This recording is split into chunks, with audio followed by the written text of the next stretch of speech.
नमस्कार. आज आपण इथे डिकम्पोजर बनवणार आहे. त्यासाठी आपण ताकाचा वापर करत आहे. आपल्या गटातील ॲक्टिव्ह सदस्य देवेंद्र राठोड ताक यामध्ये टाकत आहे. हा गूळ आहे.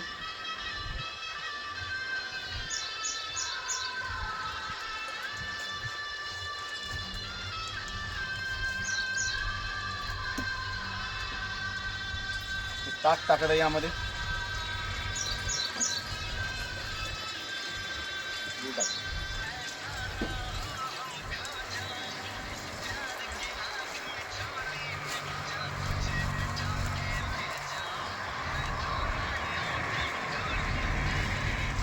हे गूळ यामध्ये टाकत आहे.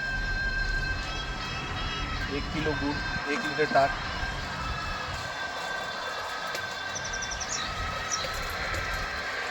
गूळ आणि ताक